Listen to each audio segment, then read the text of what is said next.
Hare Krishna. Jaya Radha Madhava Kunja Bihari.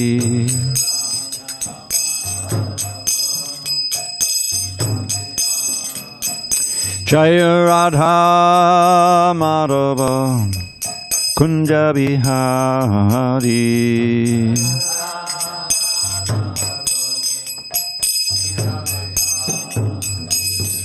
Gopi Jana Vallabha Girivardhari.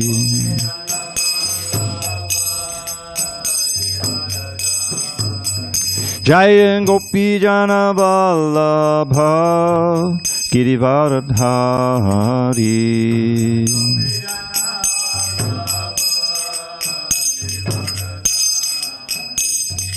Yashodanandana Brajana Ranjana.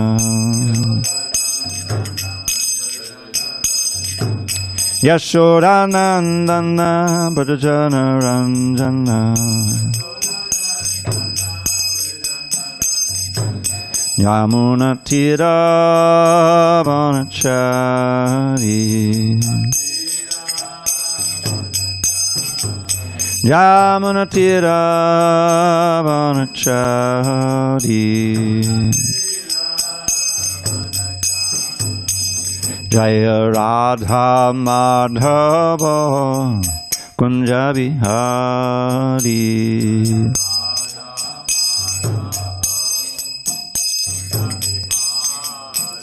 Jaya Radha Madhava Kunja Bihari.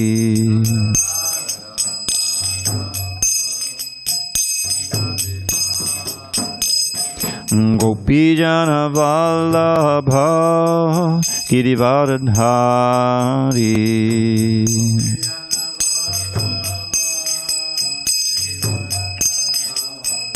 Jaya Gopi Jana Vallabha Girivardhari.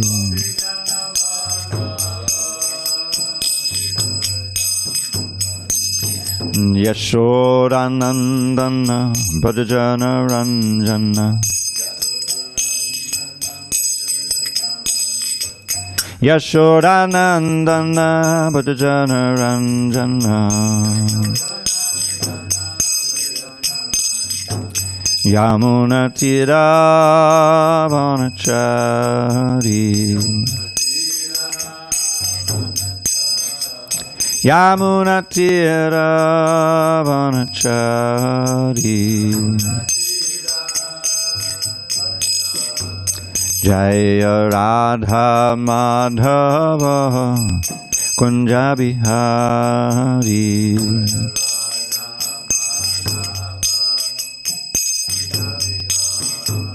Jaya Radha Madhava Kunja Bihari.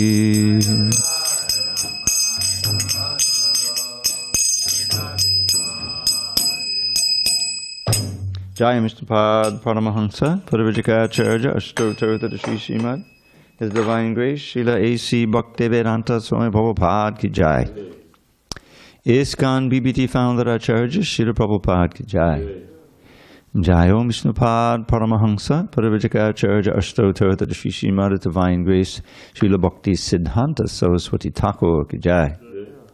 Ananta Koti Vaishnavinda Ki Jai. Namacharya Srila Haridas Thakur Ki Jai. Prem Chakaho Shri Krishna Chaitanya Prabhu Nityananda Shri Advaita Gadadhar Shivasadi Gaur Bhaktavinda Ki Jai. Shri Shri Radha Krishna Gop Gopinath Sham Kund Radhakund Giri Govardhan Ki Jai. Vrindavan Dham Ki Jai. Navadvip Mayapur Dham Ki Jai. Jagannath Puri Dham Ki Jai. Ganga Mahi Ki Jai. Yamuna Mahi Ki Jai. Tulsi Devi Ki Jai. Bhakti Devi Ki Jai. Shri Harinam Sankirtan Ki Jai. Transcendental Book Distribution Ki Jai. Srila Prabhupada Ki Jai. Samaveda Bhaktavinda Ki Jai. All glories to the assembled devotees. All glories to the assembled devotees. All glories to the assembled devotees. All glories to Shri Guru and Gauranga. Oops. Okay. Om Namo Bhagavate Vasudevaya. Om Namo Bhagavate Vasudevaya. Om Namo Bhagavate Vasudevaya. Okay, so this thing isn't working so good.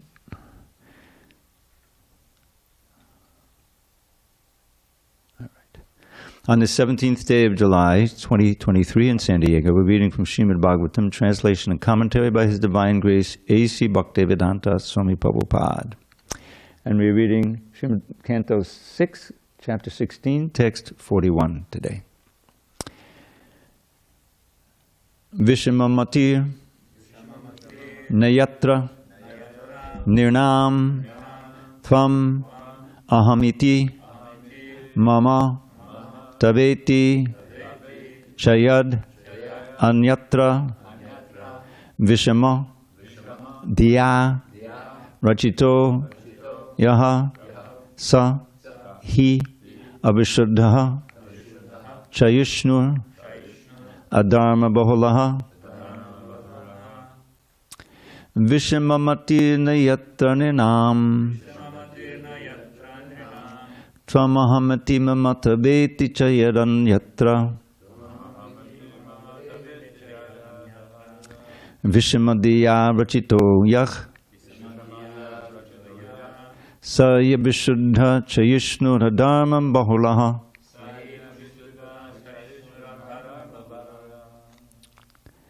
Vishimamati Nayatranam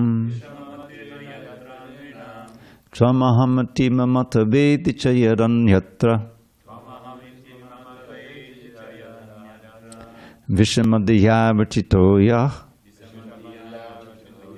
Sayabhishuddha Chayushnura Dharma Bahulaha Vishamamati Nayatranam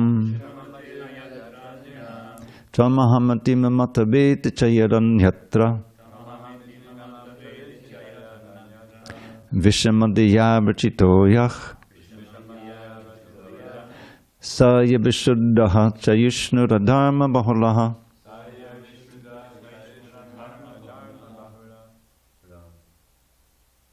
Go ahead.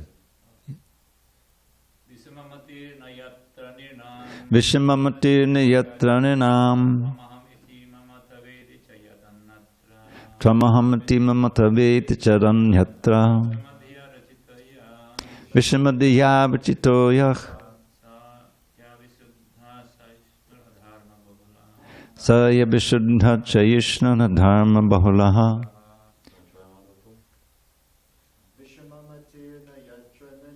Vishamamati Nayatranam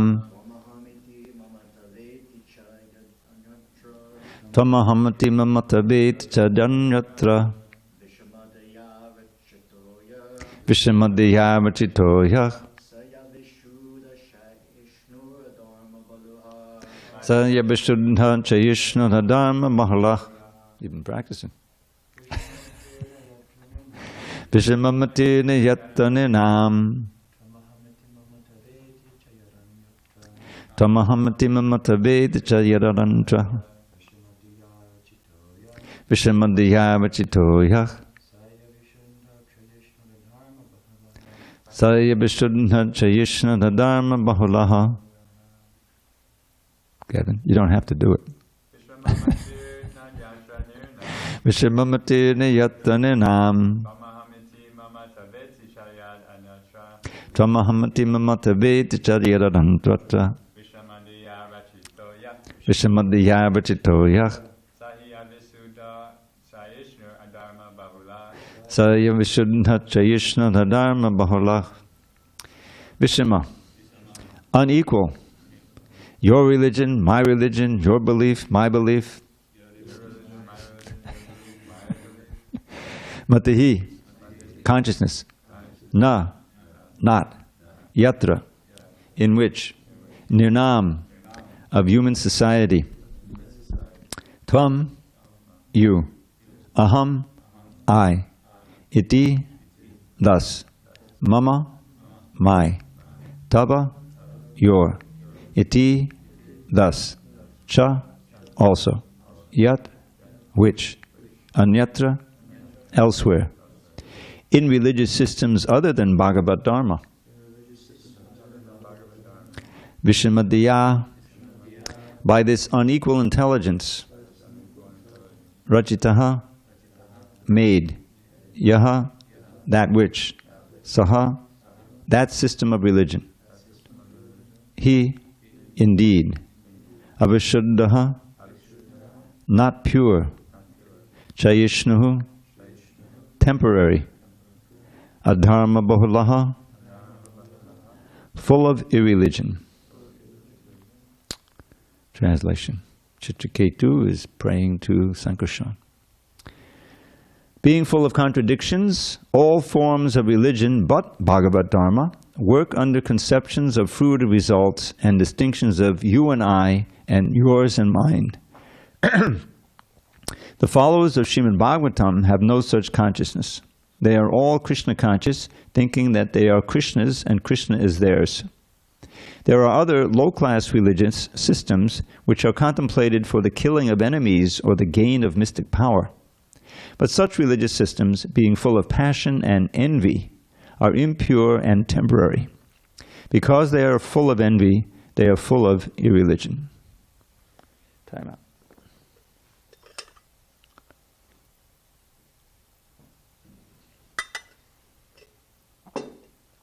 Hare Krishna.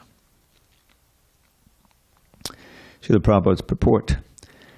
Bhagavata-dharma has no contradictions. Conceptions of your religion and my religion are completely absent from Bhagavata-dharma. Bhagavata-dharma means following the orders given by the Supreme Lord, Bhagavān, as stated in Bhagavad Gita. Sarva dharman parityajya mam ekang sharanam vraja. God is one, and God is for everyone. Therefore, everyone must surrender to God. So this means give up all other religions and just surrender unto me. That's Sarva dharman. That is the pure conception of religion. One must surrender to God. Whatever God orders constitutes religion. Dharmam tu sakshat bhagavat pranitam. In Bhagavata-dharma, there is no question of what you believe and what I believe. Everyone must believe in the Supreme Lord and carry out His orders. Anukulyena Krishnanushilanam. Whatever Krishna says, whatever God says, should be directly carried out. That is Dharma, religion. If one is actually Krishna conscious, he cannot have any enemies. Since his only engagement is to induce others to surrender to Krishna or God, how can he have enemies? If one advocates the Hindu religion, the Muslim religion, the Christian religion, this religion or that religion, there will be conflicts.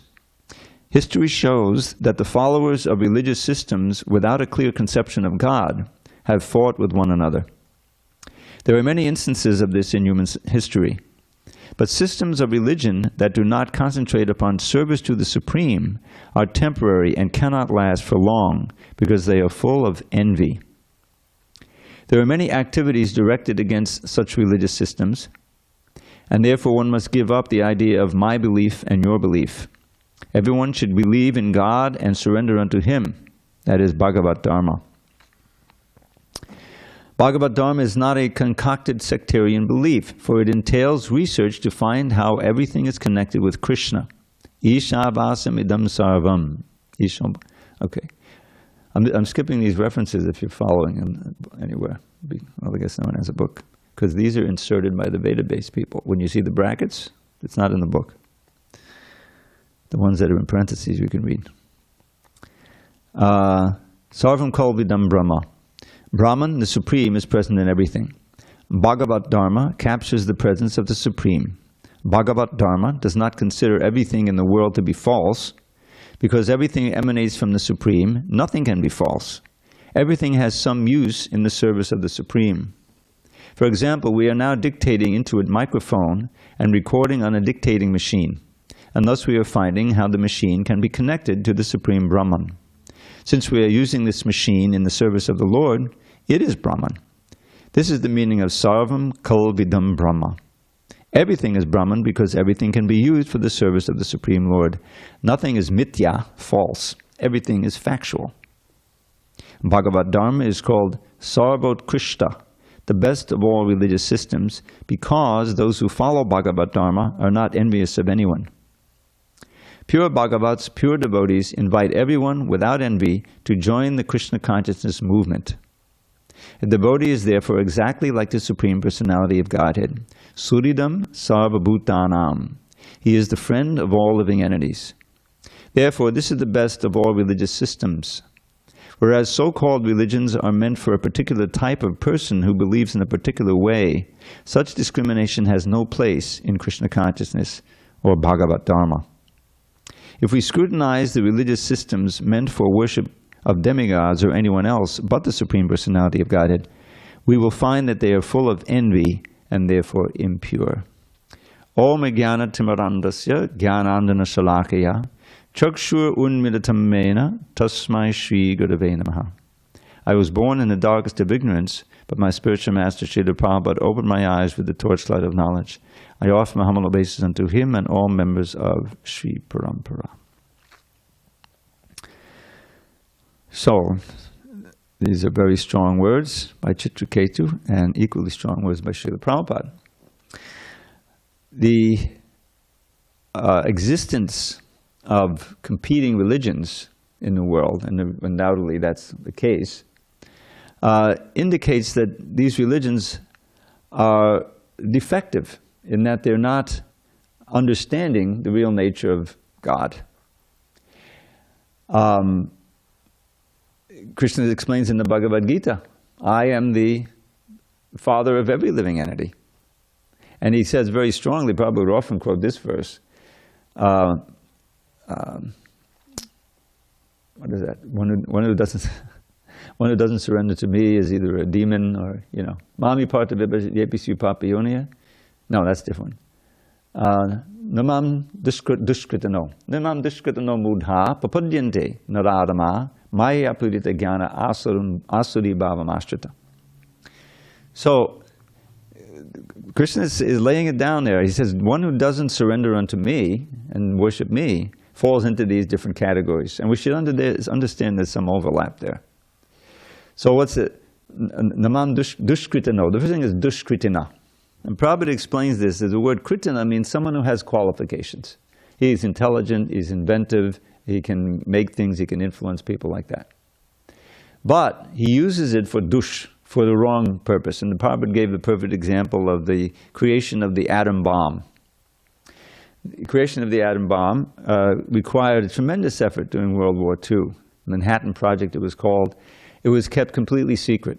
You had thousands of people working on it, but they were all part of the war effort. They felt, I'm sure they interviewed them to find out just where they were at. They were all gung-ho. And no one knew about it till the bomb blew up in Alamogordo, 1945. And tremendous intelligence was brought to bear, imagination, experimentation. This is all kriti, but it's used for this evil means of killing thousands of people at once. And when it was actually dropped, it wasn't really necessary to end the war, because the Japanese were already beaten. They were ready to surrender. They tried to surrender beforehand, but we wanted to show the Russians that we had this bomb, because that was going to be the next conflict. Anyway, this is the history of it. But so what is the result of all that intelligence and that qualification? To increase the death or speed up the death of thousands of people, and now with the present weapons, they can kill millions of people in a few hours. So Prabhupada says, what about creating something or following a process by which you can end death and end disease? Can you do that? No. The scientists can't do that. That's under the control of Krishna, of God. But really, they don't believe in God. Can someone really be part of a process where thousands and thousands of people are killed unnecessarily, in this case even, and really believe, oh, there's life after death and there's a judge and I'll be judged for it? You have to really be an atheist for that. Or you have to be so crazy that you convince yourself this is what God wants. That's also another possibility. So this is what is being criticized here by Chitraketu, and Prabhupada follows it through. And you'll see that one of the words that keeps coming up here is envy. right? Is that these other religions, other than Bhagavata-dharma, there's always this element of envy. And here, the predominant meaning of this is malice. It's malice. It's hatred. It's not necessarily that you envy someone for what they have, but that can be there also, you know, that you're jealous of someone. But this word envy, and especially the Sanskrit word, I think it's in this verse and also the next verse, droha. And it means precisely this, bearing malice toward one, having hatred. And, you know, we know from the Bhagavad Gita that when you become angry, which is a result of lust that's unfulfilled, right? Then that can destroy your intelligence, destroy your memory. And you become madman. You do things that you would never do before.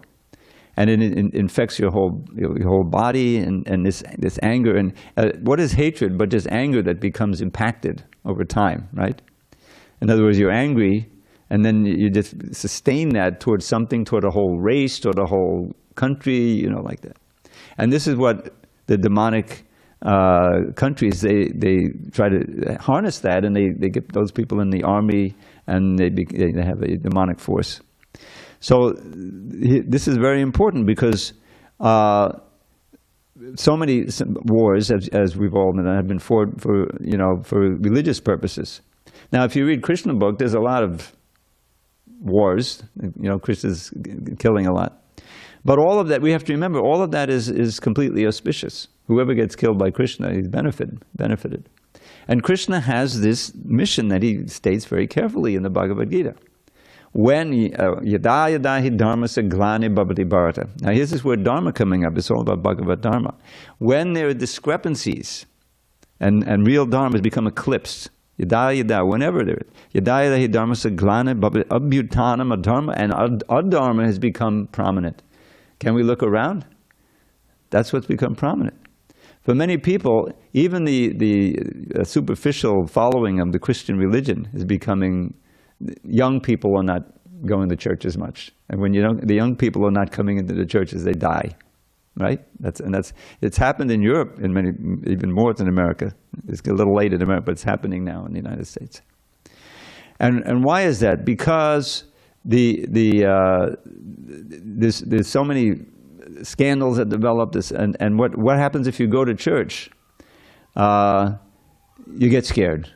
They try to scare you. If you don't, follow the God's law, you don't do the right thing, you don't go to church every week, then you'll go to hell. And they scare you with that, right? So we've recently had our hell chapters, right?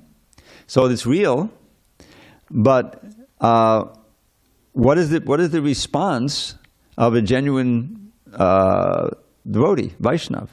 How can they be saved from going to hell? How can they be saved from going to hell? And so Shukadev tested Parikshit, and he gave him a process of atonement, right? Atonement. That unless the sins are atoned before death, then you have to go to hell.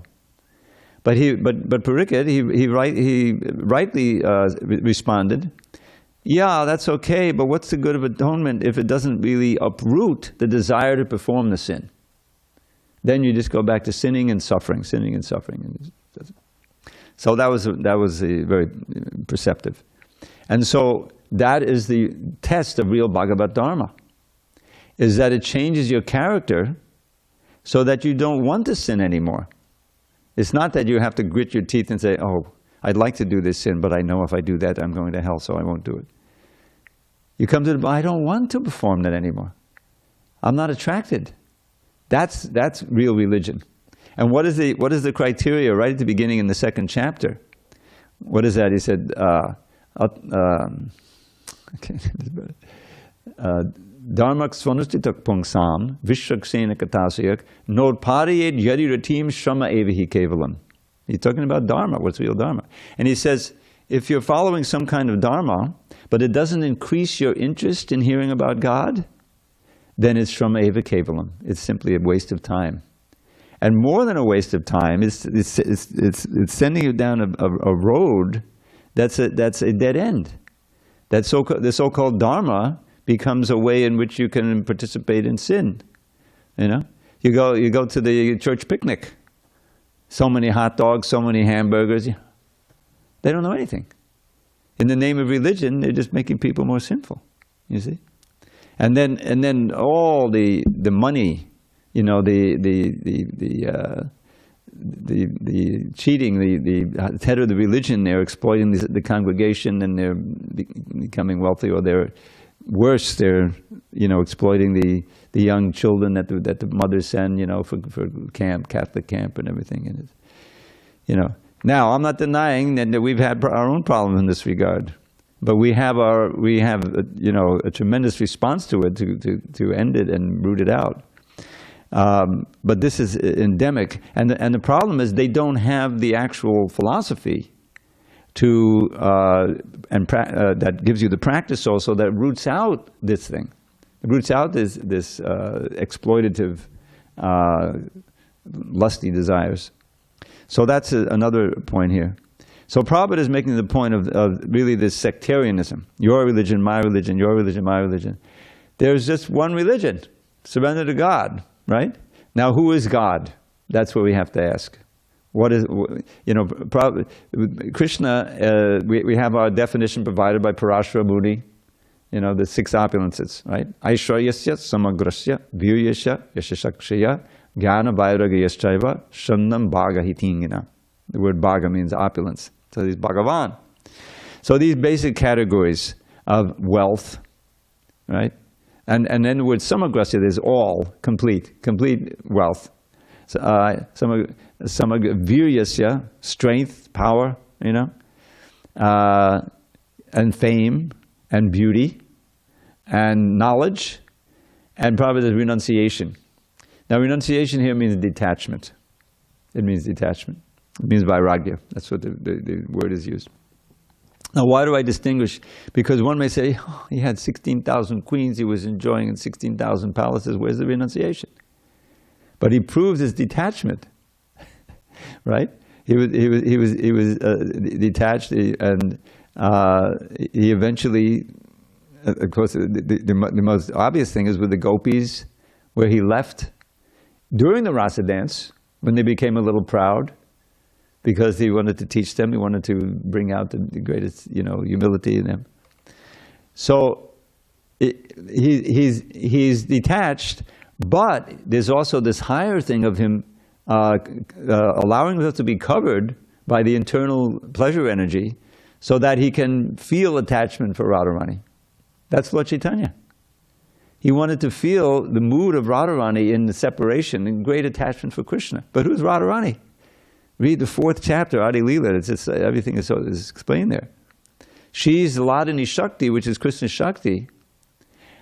Specifically manifested to embody the perfection of devotion, which is this overwhelming love and attachment. And what is the basic principle? To please Krishna. She's so anxious for that, you see. And what pleases Krishna is sometimes she gets angry at him and she's a little sulky, you know, and she makes it hard.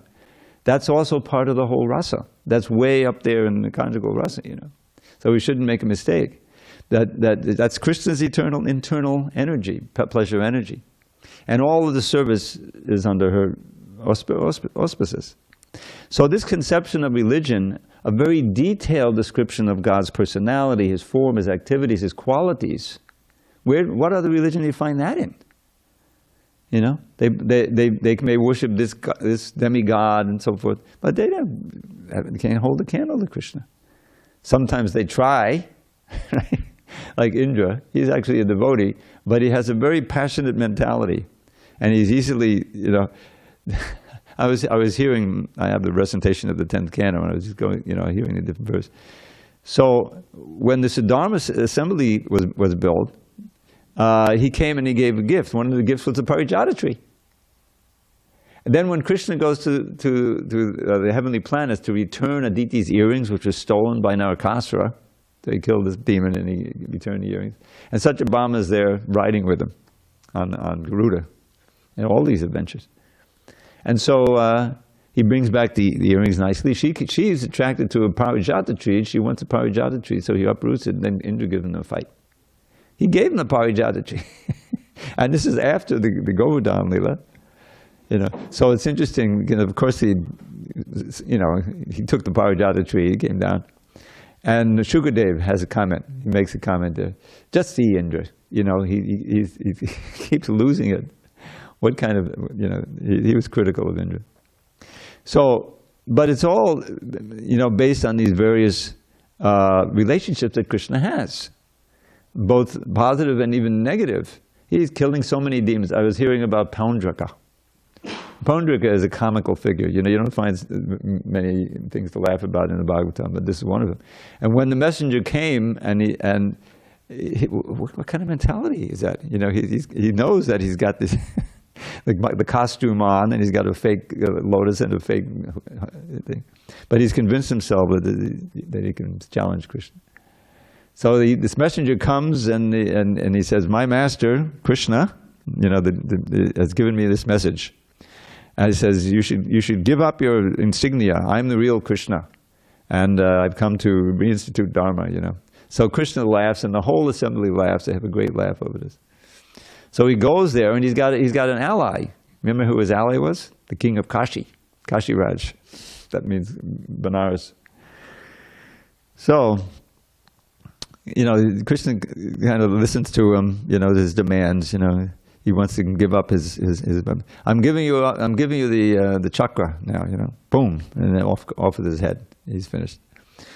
And then Kashi is his back, he's his ally, so he gets his head cut off and thrown into the city, and so that the residents, what is that? It must be Krishna's head, No, it's Kashiraj, it's our king's head, So it's kind of bloody, and but this is the pastimes of Krishna. He is showing us his nonchalant supremacy over all these challenges, And there's a the submission of Brahma, and Shiva has his whole Mohini Murti thing. All of these worshipable deities that people worship as God, or may worship as God, are shown to be,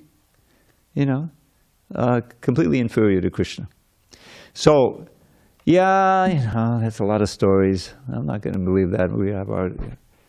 So this is where faith comes in, and this is where in my view, is the clinching factor in developing strong faith in all of these amazing things about God, and that is the parampara. To not believe these things, that's in the Bhagavatam, all these incredible stories and descriptions, means that you're saying, Srila Prabhupada and Bhaktisiddhanta and Gaur Kishore and all of Parampara, Bhaktivinoda, Madhvacharya and the 6 Goswamis, and this Lord Chaitanya was a historical figure, that whole thing he was displaying. Where does that leave you? It leaves you with your own little material vision, you don't know anything. So that was the base. I've just been rereading the Lilamrita, and Prabhupada is starting to take hold in the Lower East Side. It's a struggle at all the details. And it was Srila Prabhupada's philosophical acumen, his ability to defeat everyone in the arguments, and he had so many crazy people he had to deal with. His tolerance, his affection, and everything, and the process he gave by which you could also experience it. When you have a kirtan and you're chanting the holy name and for some time and you get absorbed in the holy name, something happens. No one can deny it. You really have to be an out-and-out demon not to feel anything. And people can do that and just say, "Yeah, I'll try it." Hare Krishna, Hare Krishna. Nah, I didn't feel anything. No, you have to suspend that. At least concentrate on the sound. Try it. So the point I'm making is that this Bhagavata-dharma has no contradictions. It seems to at first, but then when you learn more about it, it's not really a contradiction. Krishna is the greatest. He is the biggest and also the most infinitesimal. He has no ears, but he can hear everything. Yeah, he has no ears like us, but he can hear everything. He can eat everything we offer with love and devotion. We prepare it and offer with love and devotion by just looking at it. And he can see the love or lack of it that's there just by tasting. That's his tasting. So all of that is completely inconceivable, but because it's in the Shastra, because it's accepted by all this line of wonderful acharyas who demonstrated by their lives how they could live, very, very austere and take so many risks for preaching Krishna, for helping people, and still stay on equipoise and on a blissful level. I think of the Goswamis, who gave up, Rupa Sanatan and Raghunath, they gave up millions and what would be billions of dollars today. And power, also, to be prime minister and all this. Gave it up completely when they met Lord Chaitanya. Gave it up, the lower thing for the higher thing. And they took the role of the most extreme ascetics. But Gopi Bhāgavata-dharma Hari Kalola Magno Muhur. They were constantly diving and surfacing in the nectarian ocean of the gopis' love for Krishna. So did they even for one moment think that, oh, what did I do? I gave up. Of course not. They gave up, broken glass for the valuable jewel of bhakti. And anyone who takes part in the process and advances even a little bit can see that it's genuine. You can feel yourself changing. You can feel the great fever of material desire and anger and grudges you've held for years just melting away. That's purification. Sheto Darpana Marjanam. So that's also deepens your faith. I love that verse in third canto. What Kapila Deva is teaching. Satam prasangan mama virya samvidho bhavanti ritkana rasayana katha. Tadjoshanarashu abhavarga vartmani shraddha ratir bhakti anukramishati. The whole society, Prabhupada explained, it's just a way to come together and hear about Krishna. And the most refined, powerful hearing is kirtan, sankirtan, back and forth. But then there's all this philosophy, descriptions, and which also manifests eventually into form. This is all from description, the beauty and Radharani's, the way the words become, you can see, because we can't see spiritually yet. So all of that services to, so this Satam Prasangan. So what happens if you get together with devotees, Now, of course, pure devotees is most important. It's important to hear the words of the pure devotee. Get together and read together. I'd love to hear. We said, yes, we're going to have reading at 10 o'clock, What are you reading? You're reading Prabhupada's books. You're associating with the sadhu in that way, the most important way, hearing. And discussing, and I would love that. So what's the result? He says, Mama virya samvida, you're going to hear about my powerful glories. And these vibrations are just like nectar for the ears and heart. When you become a little sensitized, it's very enjoyable. You go on for hours, kirtan and hearing and chanting. I know in Govardhan, I used to go yearly. I used to be there for that festival that Vaisheshika Prabhu goes to, and Keshava Bharati Maharaj. And the essential part of it was sitting and hearing, and just relishing in the most sacred atmosphere in the world. So what's the result? So it says, first of all, Bhavanti Rikkana Sayanakata, very enjoyable for the heart, the ear. And Joshanat, applying this process regularly, Ashu, very quickly, this path of liberation, it's giving you liberation. Bhagavan, you develop Shraddha, Rati, and Bhakti. Your faith is enhanced. Your faith is strengthened. Foundation. And you're developing attraction for Krishna and ultimately bhakti, which here means pure prema bhakti. Asu, very quickly. Now, very quickly maybe relatively, but having spent millions of lifetimes, if we can make significant progress in one lifetime, 2 lifetimes, go back to Godhead, that's quickly.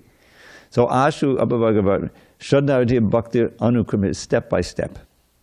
And factually, you can see this whole society is really kind of expansion of that verse. Prabhupada set it up in such a way, regular classes, regular kirtans, books to be reading and studying, that's also hearing and chanting. And then acting on what you read and hear, and giving the benefit to others.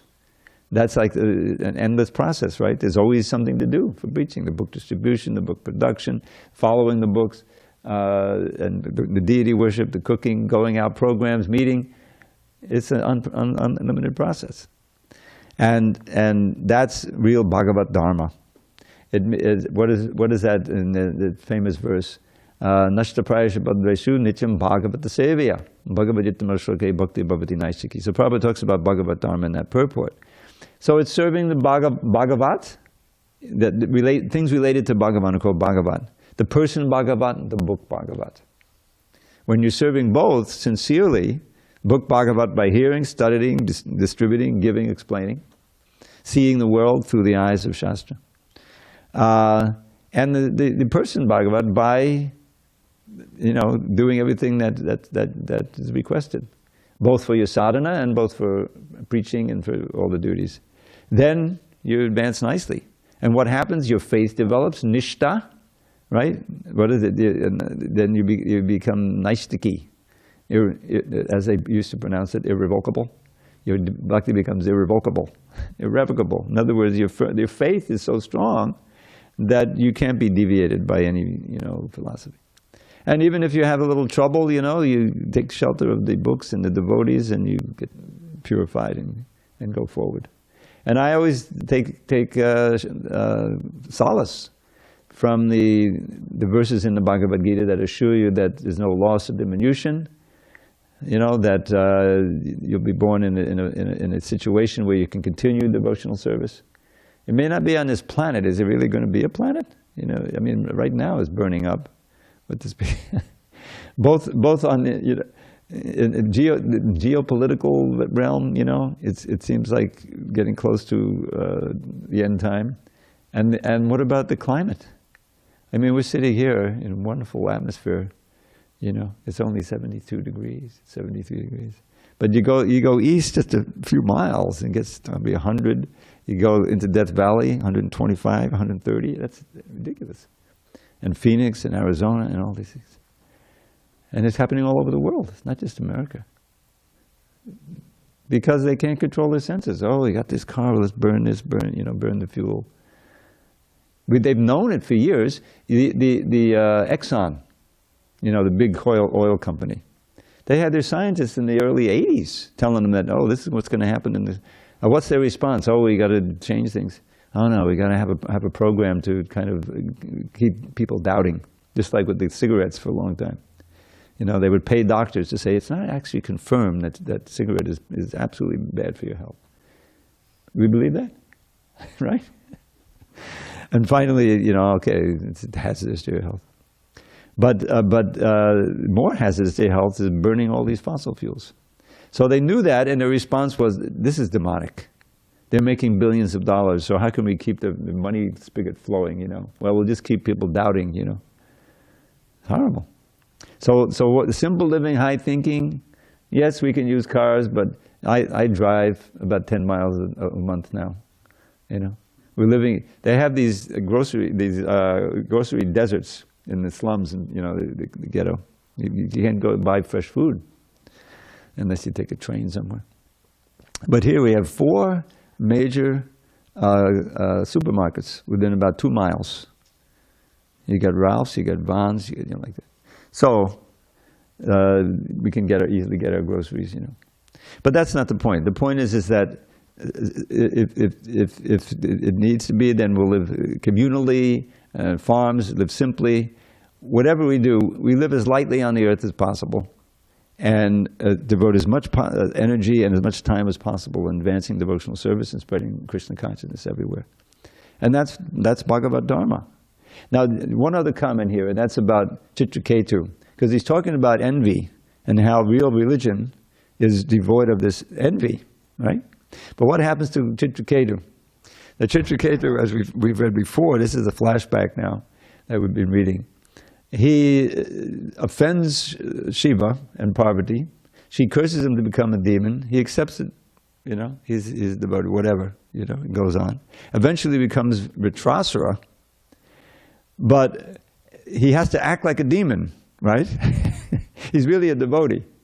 So even though he's not envious, He needs to provoke Indra to kill him so that he can get rid of this demon body and go back to Godhead. So what may look like, well, what happened to Chitraketu? You know, he's a devotee, but he became so angry and he was killing so many, this and that. But ultimately, this was not his real character. And he showed when he's offering those prayers, I think he's lying on the battlefield, or it's his last battle, you know. And he says, "Oh, I'm just like an abandoned bird in a nest, waiting for, you know, to be fed." You know, it's a big demon saying this. When will I again? Aham hare tapaparai kamula dasano dasam bhavidasmi bhuya monaksmareta supate gunangte kunita vakarma kadotukaya. This is huge so-called demon. It says, "Oh my Lord, when may I again become a devotee of your devotees, you know, and and what will be the benefit? Then my mind will think of your pastimes, my limbs will do your service, and my words will always glorify you." This is the real nature of the so-called demon Vitrasra. So he didn't have any envy, you know, but he had to show that in order to come out. So this is the what I get from this verse in purport, is that all religions have to, you know, come to this point of being Bhagavata-dharma, and actually the criteria. By following this religion, am I really getting more and more interested in God? Am I really getting less and less interested in enjoying my senses? If that's not happening, if your religion is a way by which you can try to enjoy your senses, then it's a complete perversion. And it's full of envy and all of these things. So this is a very strong word as the Bhagavatam speaks, but that's why it's the Bhagavatam. It doesn't pull any punches. Okay, any questions, comments about these points?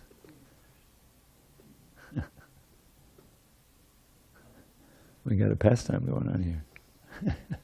Thank you, Jai Prabhu. Hare Krishna. So I had a question about, you were talking about the fate. Sometimes people cannot believe in the stories and pastimes of Krishna. Yeah, yeah. And I've also heard some stories that sometimes people like the philosophy, but they would not accept, you know, Krishna's leelas and things like that. What do you think? What are these people missing? They don't really understand the philosophy. In other words, the philosophy is spoken by Krishna, right? And Arjuna he's standing in for us. You know, he's like hearing about Bhagavad Gita. So at a certain point, he says, "Oh, Param Brahma, Param Dharma, Pavitram Paramam Bhāgavān." Then you have the 11th chapter, right? And Krishna is revealing his universal form, his all-powerful nature. So to say that, oh, I can't believe in the Leela, but I believe in the philosophy, doesn't make any sense. There are parts of the process of the philosophy that are kind of rudimentary and are shared with any other discipline. You know, getting up early, the vegetarianism, a lot of people say, yeah, I can get into that. That makes sense. You know, and I heard all these animals, you know, and it's healthy. But that's just preliminary. Where it really, reading the Bhagavad Gita with the essence of the philosophy, Krishna is revealing himself, and Arjuna accepts him as the source of everything, the master of all energies. So how can you say Krishna can't do this, can't do that? You know, that's just ignorance. And so that's why it's important to introduce people to the weight of the parampara. You know, great philosophers, thinkers, ascetics who accepted this philosophy, accept Krishna Leela. Yes, it's far out, but you know, that's what God can do anything. But the real question is, what is our relationship to God? Can we have a relationship? And that's what's so amazing. This infinite person who is infinitely powerful wants to have a personal relationship with us, wants us to reawaken to that. We have it already, but we've lost it, we've forgotten it, we've buried it through lifetimes. So that's what's so exciting. This verse at the end of the 5th chapter, Bhagavad Gita, you know. Bhoktaram yagitapasang sarvaloka maheshwaram sudidam sarvabhutanam gyatvanam shantam richati. So the first two lines are all about the glory and power of God. I am the enjoyer of all sacrifices. I am the master of all worlds, sarvaloka maheshwaram, you know. But then he says, sudidam sarvabhutanam. And I am the dearmost, I am the ever well-wisher, friend of every living entity. Those two aspects need to be understood, you see.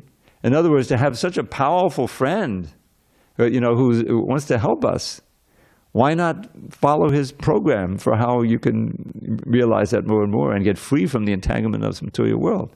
Isn't it like if it's possible that maybe I can get rid of disease, old age, and death, and birth, you know, when you get disease and you get old, that's all you're thinking about. Is this ever going to end? You know, and say, oh, well, let me just die. But that's not an end. And you start all over again. And then you go to birth. So if you just accept that, you know, the basic principles, it's not something mysterious. Yeah, we're all getting old. We're all getting older. We're changing bodies as we go through life. And we're heading toward that big change called death. And this philosophy says, yeah, you can break free of that. You can end that process. So that's, you know, let me investigate it. And part of that investigation is understanding the Supreme Lord who's in charge of all of this. It's not just a random process. It's not just that you happen to be alive now and that you're going to die and that's going to be the end of it. No, no, no. There's the living being never ends. Every body dies, nobody dies, you know. So then how can I get the best future? That's the first question. Okay, now we can tell you, you know. That's how you can get a body that's pure spirit. It's all very mysterious, admittedly, but the philosophy and the personality of Krishna are tied in. You can't separate one from the other, because the whole thing ends in a personal relationship with God.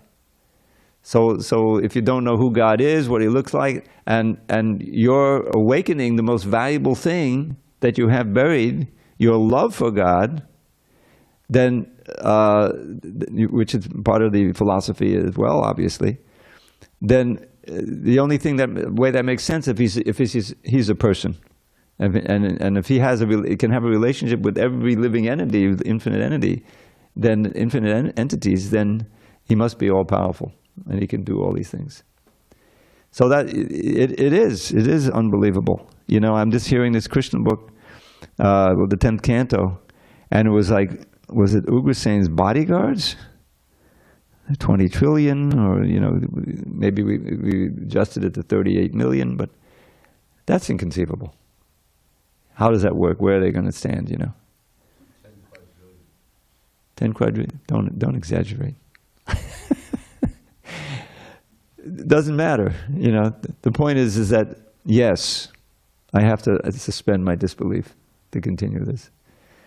There were some devotees who came to Prabhupada about the Krishna book. He said, "How can we present this in the universities? You know, in other words, they were saying this is just stories, you know." And they were arguing with Prabhupada, and finally said, "It's better if you leave the Hare Krishna movement." You know, so that's part of the surrender, is to say, "I don't know. How can I know with my little brain about these things?" But here's these towering intellects and great, you know, devotees who swear by it, that it's the truth, and who am I to doubt it? If you continue the process, it'll be revealed to you. That's the process. But it takes faith. That's where faith comes in. It's an all-important process, aspect. And that's built by associating with the faithful, hearing, and practicing, and then experiencing some of it, at least the first stages yourself. I said, well, if these first stages are correct, why not the last of it? I never thought I could get free from that drug, you know, on my back all these years. And now I'm chanting Hare Krishna, I'm praying, I'm chanting Hare Krishna, dancing and chanting, and hey, I don't want to smoke anymore, I don't want to shoot anything anymore. That happens. That's miraculous. So if that can happen, then you can also believe in Damodar Leela. Hare Krishna. Anyone else, locally or remotely? Well, it's not And I worry that I won't explain what I'm confused about clearly. But well, first, it's not clear to me what is really being excluded here when it's discussing Bhagavata-dharma. It seems that on one hand, it's saying that there are religions, and then there's Bhagavata-dharma, and Bhagavata-dharma is inclusive, in at least in a reasonable way, and it's it's non-sectarian, and it's really about the essence. So that it seems like there's some direction of that, but then it's not clear what exactly is excluded from Bhagavata-dharma. It's clear, at least in the purport, Prabhupada mentions, worshipping demigods, and worshipping just like an illusory person as God, so that's out of the way. Yeah. But then even within worshipping, even when it comes to monotheism, it's not clear what exactly still counts as Bhagavata-dharma, because here he's saying that if one just comes to Bhagavata-dharma and just gives up religion, then everything will be clear and there won't be, the clashing won't be there. One, because it won't be clashing because out of envy, but he also says there won't be clashing because there won't be what you believe and what I believe. Yeah. But, so he says, rather than being concerned with what you believe, what I believe, just be concerned with what God believes. And someone would say, well, that's kind of circular, because how do you know what God believes? God, yeah. You'll say, well, I believe that God says this, or you believe God says this. So he says, yeah, so when Prabhupada says, don't worry about what you believe, what I believe, just follow what God says. But then it comes down to, well, I believe God said this, you believe God says that. Yeah. And so I'm not sure how... well, I guess, yeah, so I'm kind of mixing in two things. One question, I guess, is that seeming contradiction, and the other is what exactly is being excluded here. Because even amongst those who are engaged in devotional service, some believe that Chaitanya Mahaprabhu is an avatar, or an incarnate, is Krishna, and some don't. And so, but we would, consider them both Bhagavad-dharma, going back to Godhead even, at least some of them. So there's still this, what you believe, what I believe. We aren't exactly all on the same page, associating. Yeah, yeah. I can pick up what you said, because,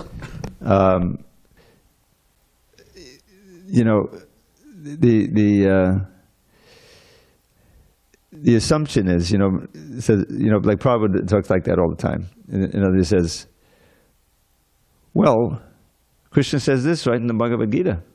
So how can you believe that, right? In other words, we are assuming, we are accepting that what appears in the Bhagavad Gita as Krishna's words are the words of God, and otherwise this is what the followers of all religions, other religions, or even no religion, can do, and that is say, yeah, it's all within your system of belief. We don't believe it, and you have a major faction are the atheists. You can say atheists, and they have their own proofs in the science. Whether it's atomic or it's macro. They send up these big telescopes and say, oh, this is a star being born, and this is a galaxy being born, and you say, really? Is that it? Does that comport with the fifth canon and like that? And so, but they're completely have their faith situated in what they can perceive with their own senses as expanded by the machines, by the microscopes or by the telescopes. And that's their faith. And it doesn't make any sense to them that there's any kind of human-like intelligence behind it, what we call a person. It's just so vast and powerful. How can you talk like that?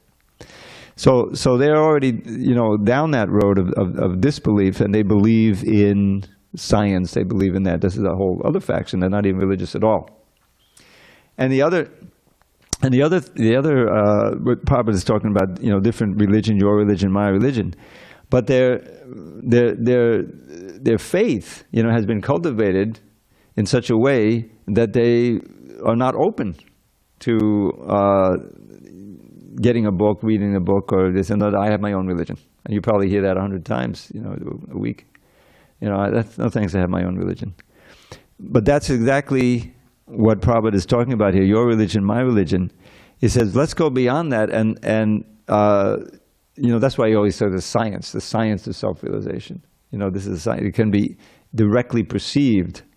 And I think this is what it's interesting to read how the movement started, because Prabhupada was confronted with all these people who had some experiences with the drugs and this and that. They read this, read that, So he really had to defeat their strong beliefs and everything. They were attracted to him because they could see the genuineness, and they had a little dabbling in the Eastern religion, so they brought them in contact. But there were hundreds who came and then left, or came and then spouted up their crazy philosophy, and Prabhupada defeated them, or they were silenced. So, but there were a core who were ready to practice and ready to hear and study, and became Prabhupada's followers, and then blossomed into the whole movement. So that's going to happen, but really we need to see how Krishna consciousness resolves all of the doubts that we may have, and all of the questions we may have about religion and about God. There's always more to discover about Krishna. I mean, even though we may know the whole Bhagavatam by heart, but what is revealed to us because of our purity is developing. Krishna is revealing. So I think it's you're right. I think the human language doesn't suffice really to make the sharp distinction you're talking about, because there'll still be people who say, no, this is just your religion. This is what you believe in, and we have another religion. And that's the way we're going to go. But then you have to ask, that you become more and more interested in hearing about God. And what do you hear about God? Well, we don't have all of these, we don't know what he looks like, because God is too great or whatever. They don't know the name, form, qualities, or pastimes. So how can you really develop love for something? That's the real clincher for me, is that because we have the whole Mayavad, impersonalist aspect, but there can't be any love because they say it's all unreal. The pastime, the form, everything is just, it's not real. So then that love, which is the source of all the bliss, really endless bliss, the exchange of love, is not there. Where is that other religion where it's there? Even you worship the form of Shiva or whatever, and so forth, but you're not looking to develop that loving relationship with him. You're looking to get some benefit. So that's one of the things that convinced me when I first came in touch with Krishna consciousness, is that by chanting, you're feeling some benefit, and then you hear that, there's all of this beautiful form, and the deities and all the all attractiveness. That's not there in the other religions, because they have a vague or non-existent conception of the form and pastimes of God. So really, you have to make your choice. But the other religions, they're sometimes in the name of the religions, they perform all these horrific atrocities, and that's just demonic. Anyway, that's the best I can do with it. It's getting late, people. All glories to Srila Prabhupada. Hari Hari Bol.